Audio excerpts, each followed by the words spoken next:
Welcome, everybody. I'm Neil Cavuto. And is it me, or is the president these days a little bit more creative finding ways to raise money than he is at saving money? I ask because tomorrow night he's going to be at it again.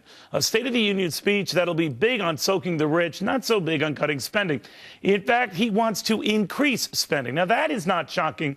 What is how creative he's getting, making sure the rich in particular keep paying. Expect liberals to cheer his plans to squeeze $320 billion out of the well-to-do over the next decade. And he intends to do that by hiking the capital gains rate to 28% for couples making more than $500,000 a year. Keep in mind the president has already raised this rate from 15% then to 23.8%. He also wants to eliminate the so-called trust fund loophole and require states to pay capital gains taxes as soon as those securities are inherited. So kids, you're not getting away with anything. For many, that's the equivalent then of a 10 percentage point hike in the estate tax. I could go on and talk about the fees on roughly 100 financial firms with assets of more than $50 billion. I could mention how all of these new taxes would be in addition to surtaxes on the rich for Medicare and asset sales related to the president's health care law. I guess I'd be open to this kind of stuff if the president didn't say, well, stuff it to spending restraint. He's not. Still talking up green energy, still talking up free college, still talking up free internet, strategically investing money we don't have on giveaways that have yet to give this economy any real boost. What is remarkable is why he's doing it all now. Hard to say, this much is not. Here we go again. Sometimes I wonder why the other side even bothers showing up. Republican Congressman Luke Messer will be there, though, and he does see this pattern of more taxes. What is your definition, then, of a fair share, Congressman? The president used to say it was, 39.6%. It seems to go higher and higher. What do you think? Well, I mean, this is a tax and spend plan straight out of the 1970s, where we grow government, grow Washington's economy at the expense of the American economy. You know, I represent Indiana's 6th Congressional District, which is a district full of working families. And when I talk to a waitress at a restaurant or a line worker at a factory or a nurse at a hospital, they're not asking us to soak the rich, and they're not asking for a handout. They just see a system that's rigged against them, and they know that big government works best for the rich and powerful because they can afford to play the game and others can't. The president's plans just grow the government at the expense of everybody else. But the president is going to argue tomorrow night, as you know, sir, that this is for the middle class. This is for those, many of whom you just chatted with back in Indiana, who are going to say, look, I need a break. And now here's the president providing that break. You say what? Well, I mean, when the president promises to raise taxes on the rich, his pattern has been saying that, and then the taxes always creep down to the middle class. What we need to do is spur economic growth, have more jobs.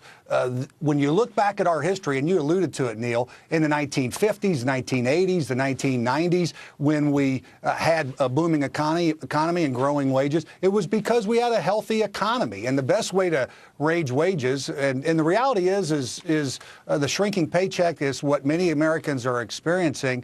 We got to have more jobs and But you alluded to that workers. Period, sir. I didn't mean to jump on you there, but that was a period, too, where we also had a 90% top rate. So to hear many of your liberal colleagues tell it, we have a ways to go. What do you say?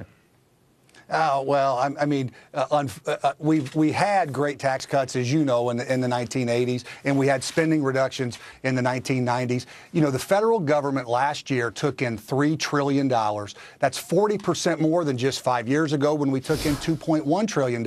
So our problem is not that we don't have enough revenue. It's that we have too much spending. So how are you going to answer the president? He's going to be dangling these carrots around the American, like free internet and free tuition and all these initiatives that if you're against, you got to look callous in his eyes.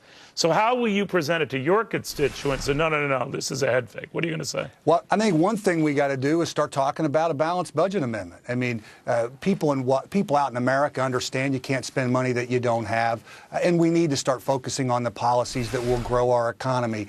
And all the above energy policy, common sense reforms to our tax code that close special interest loopholes and lower rates for everybody. As you've talked about on this show many times, America's corporate tax rate's one of the highest in the world, and that's a job killer.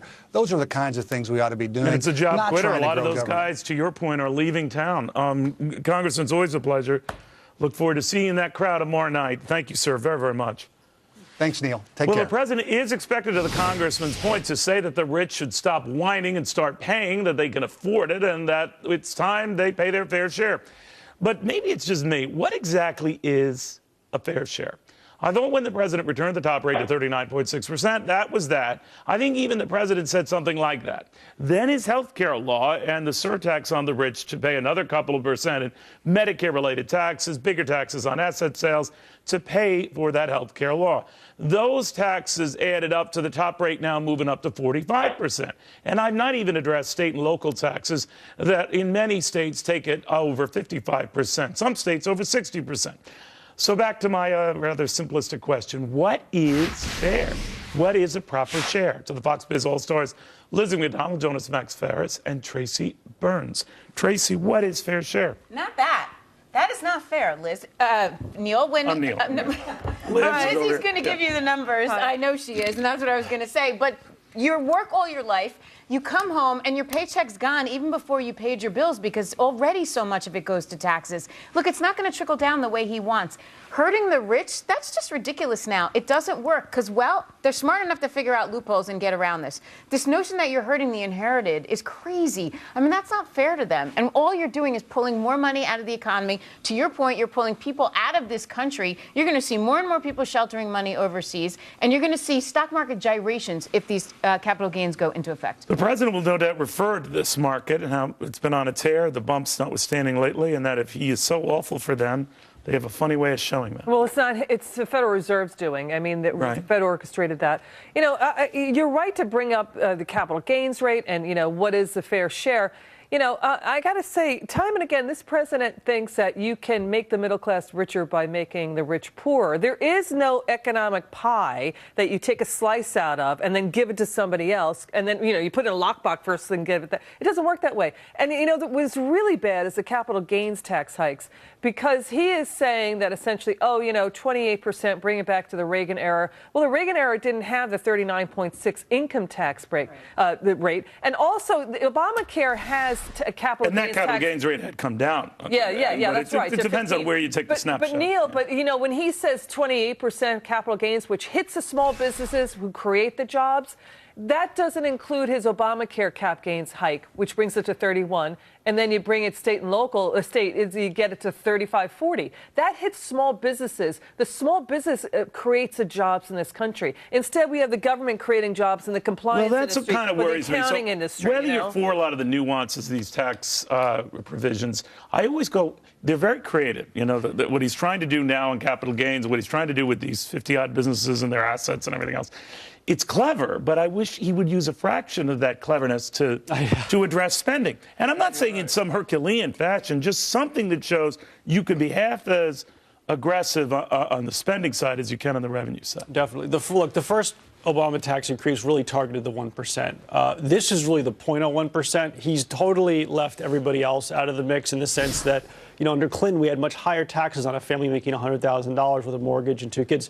Today, the gap between that family and the $1 million family is quite wide. You're in a very high income bracket. Now he's addressing the fact that the $100 million household is actually often paying a lower tax bracket for a variety of reasons than the $10 million or the $1 million house. That's a legitimate issue, but it can be dealt with by lowering the top bracket and raising the capital gains to where they meet. This move of getting more and more from the top, the problem is that you can't make poor and middle-class people richer by taking more and more from the wealthy. You can make the wealthy poor. That's been done all through history in many countries, communist, socialist.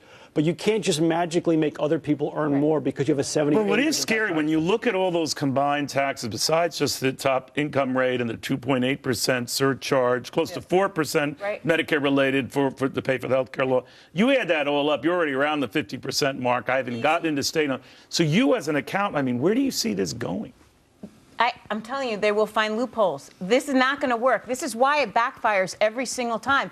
Because the middle class, they'll just pay their taxes. They'll pay what you tell them to pay. The rich are not going to pay this. They're going to figure out a way around this. And you know, Neil, he's well, you're feeding the narrative that they're deceitful, duplicitous law. They're not. There's holes. They're just going to work Congress, less. They're going to work less. Congress doesn't understand the tax law enough to make law. And yet they consistently do this. You know, the one thing that bothers me the most is he's going to increase the child care tax credit by 3 times. That's where this money's supposed to go, to help working families.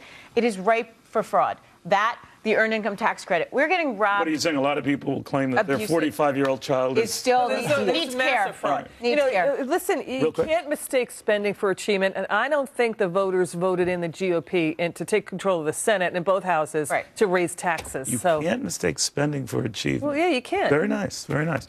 All right, speaking of which, this whole issue of taxes front and center tomorrow night with the President's State of the Union address.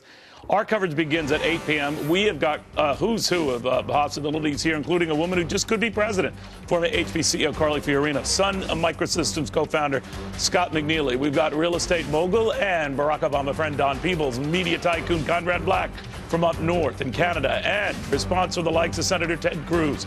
All of this immediately following the speech. Will also be markets monitoring across the globe. So as the president is speaking, we'll be monitoring how those markets are responding. You can get one or the other. One on a financial channel, you can get the political stuff on a news channel, or you can get both right here. So it's your choice. Do you want to make money and have a really meaningful, productive life? Or do you want to go on just slip sliding away? It is your call. Meanwhile, debt, taxes, and no Keystone, the 3 certainties from the White House that a pipeline CEO hopes the president will whittle down to at least 2 tomorrow night. Don't plan on it, but it's a hope.